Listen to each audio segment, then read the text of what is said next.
Would you like to be able to create a reading list for 2024 that you know you're going to stick to, that you're going to thoroughly enjoy and be absorbed in because it's things you're interested in, and at the same time develop you into a better reader, a more insightful reader, to have the satisfaction and sense that you are growing in your ability to read books? Well, in this video, I'm going to share with you some tips to create the ultimate reading list for you in 2024. So without further ado, let's dig in, shall we? The first rule for creating a reading schedule or a reading list that you're going to enjoy is to give yourself plenty of leeway, plenty of space to change your mood. Most people make the mistake when planning for, say, 2024's reading projects of listing a ton of books, maybe 52 books, one for each week, right at the beginning of the year. Now, the problem with this is that for the majority of the time, you're going to read for entertainment, and that will depend upon your mood. So when you create a list right in December, you'll create it according to your mood at that time. And then later on through 2024, you'll look at your list and you won't be incentivized to read those things. And if you've pinned your hopes on reading a certain selection of books, a problem can arise and you can become deflated. This is why most people never accomplish the list that they actually write down. Give yourself permission to vary your choices, to change your mind. So how do you do this? It's ever so simple. You want to get all the thrill of creating a list right now. So get a book, go on Amazon, go on Goodreads, go on channels, YouTube channels that you love who give you lots of selections of books to choose from, and write down the ones that appeal to you. And don't keep them to just 52 books for the year. Let it keep growing. And then, through next year, when you feel, what book should I read next? Just dip into your list and see which one grabs your attention, which fixes on your mood for that time, and be happy just to read that. Don't make reading so strict that you kill all enjoyment. This is actually one of the big problems with taking a degree in university, is that most people go into English literature with a love for reading and come out of having a degree hating reading altogether. You don't want to do that to yourself. So let your mind run wild, create lists, and then keep them to one side and allow yourself not to be pinned down to an absolute set of books.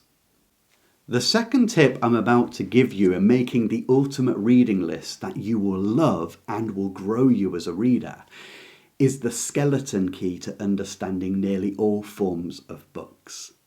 And it's this: be a purposeful reader.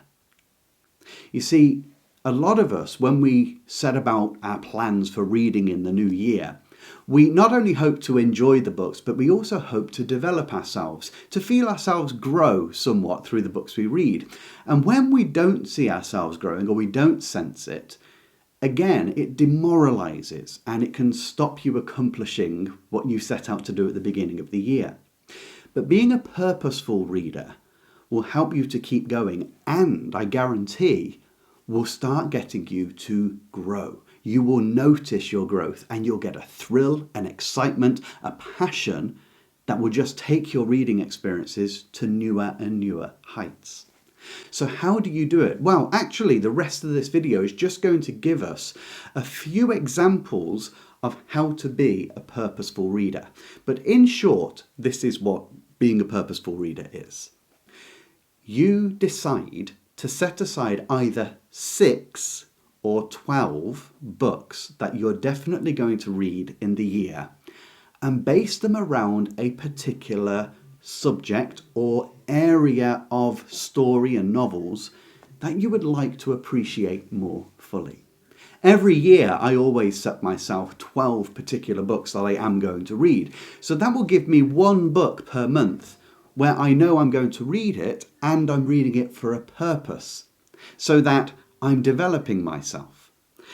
And then All the other weeks of the year, depending on my mood, I'll just read whatever I want from the huge list that I've created to pick from.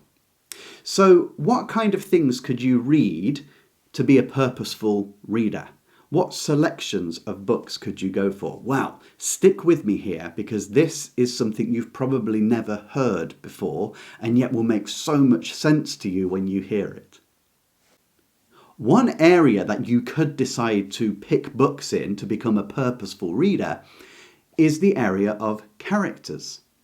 Now, I'm not talking about studying non-fiction books on how characters are written, but reading a selection of books, 6 or 12, one every month or one every other month, where the characters are well known to be brilliantly drawn. Because if you ever read a book and you've really fallen in love with a character, but if you're asked why, you can't put your finger on it.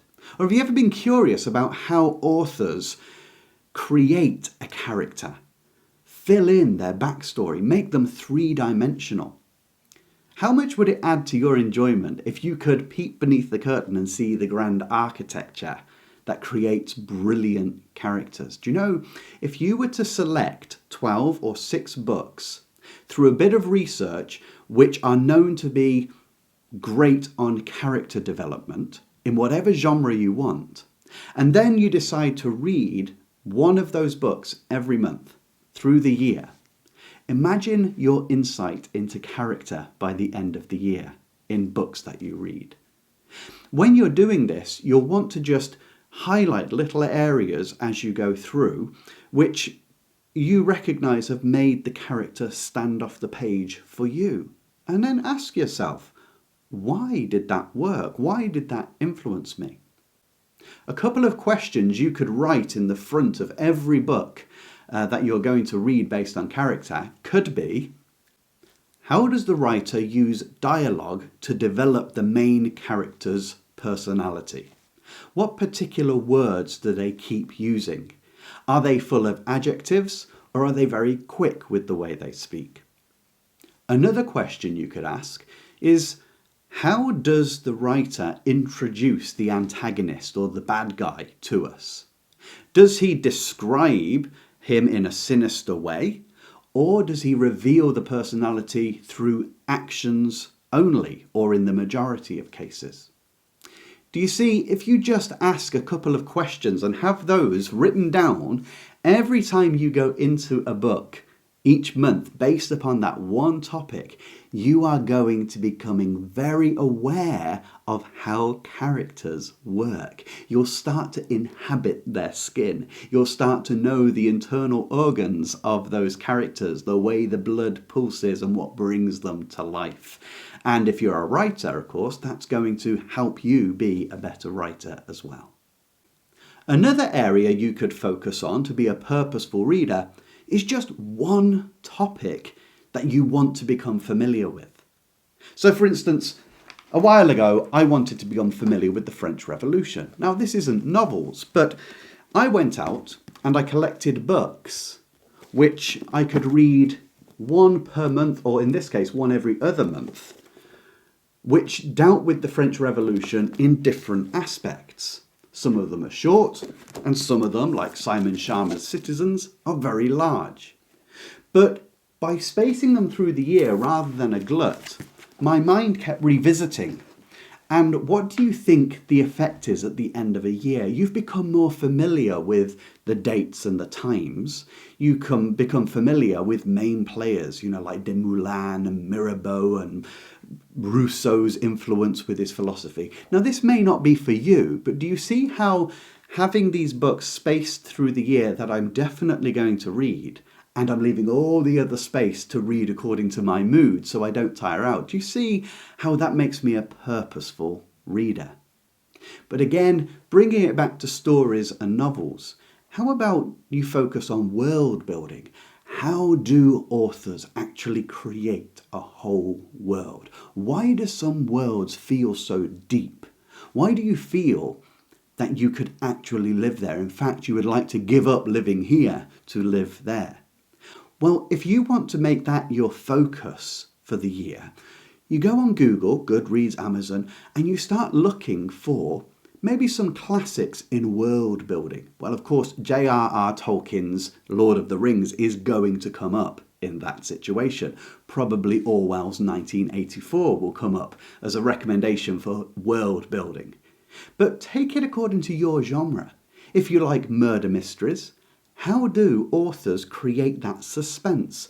And pick yourself a bunch of murder mysteries, 6 or 12, that you're going to focus on in the year. In fact, you could pick 6 on world building and the second half of the year pick 6 on character development. But do you see how that's going to refine your taste?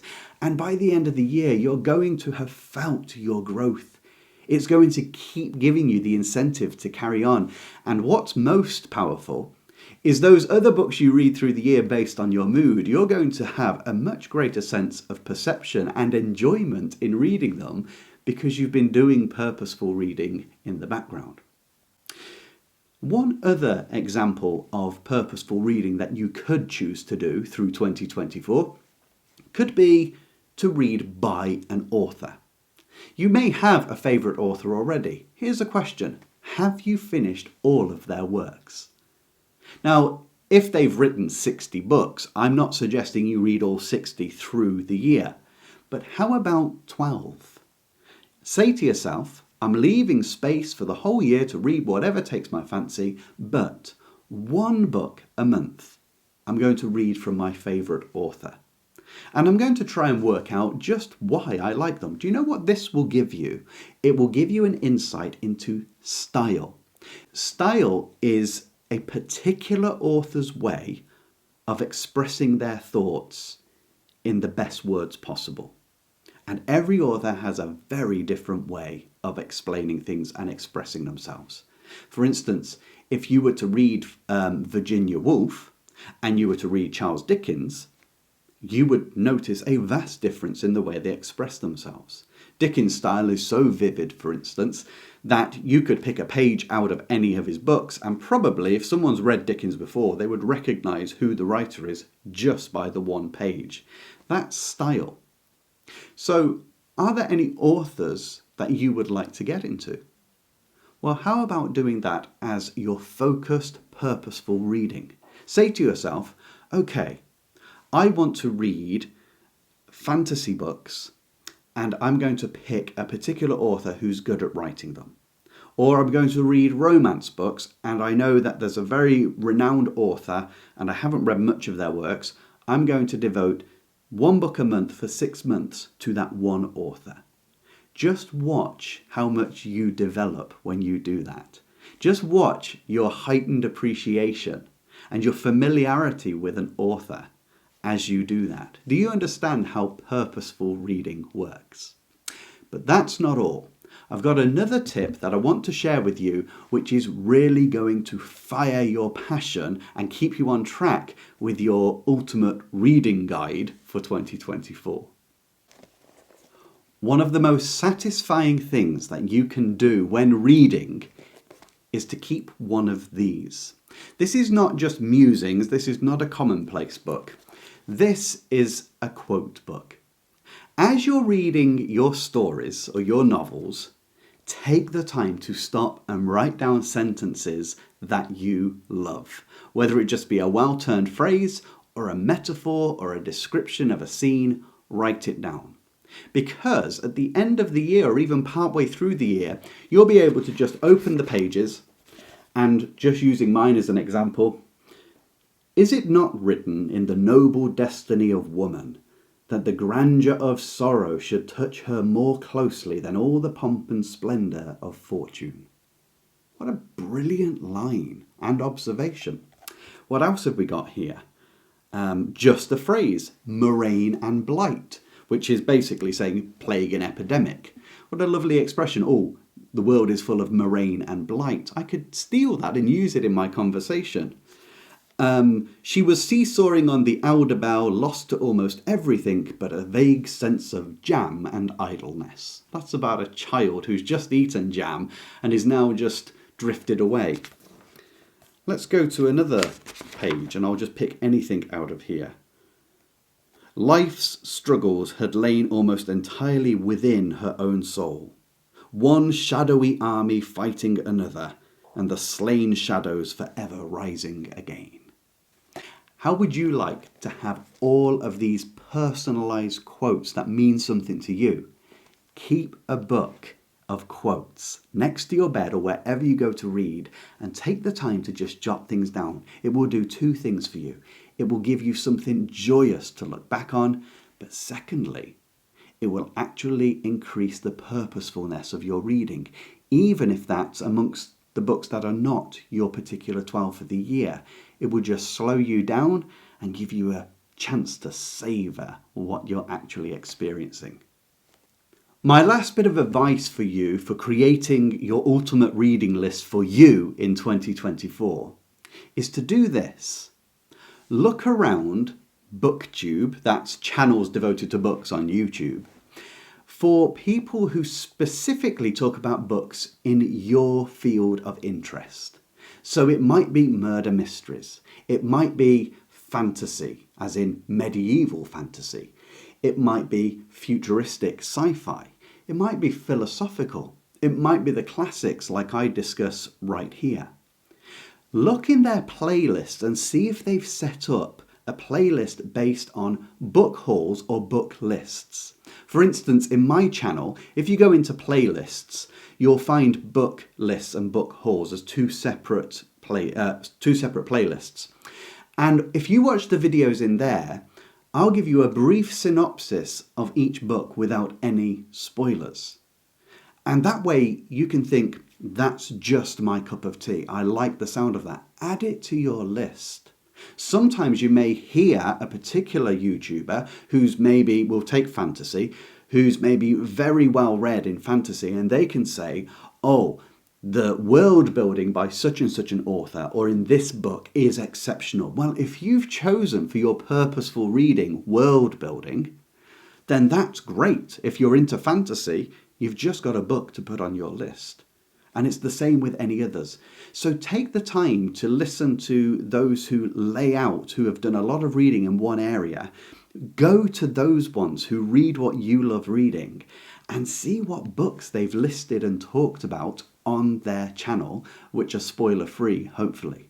And as you do that, jot them down. Even save the video or favorite it so that you can decide at the end of the day which 12 books or 6 books you are definitely going to read in 2024. One each month or one every other month.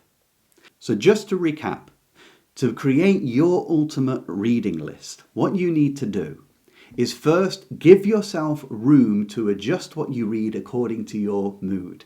Do not cram 50 books in for the year that you are saying, I'm going to read these 50. You probably won't do it and you'll get discouraged.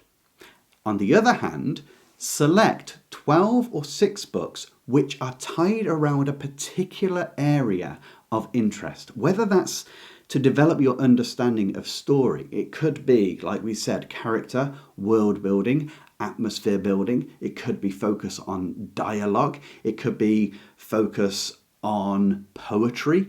Whatever it may be, take one book each month and say, those are the ones I'm going to stick to. And then ideally at the front, have a series of questions which you'll ask in every single book. By the end of the year, you will have grown as a reader and you will have thoroughly enjoyed your experience.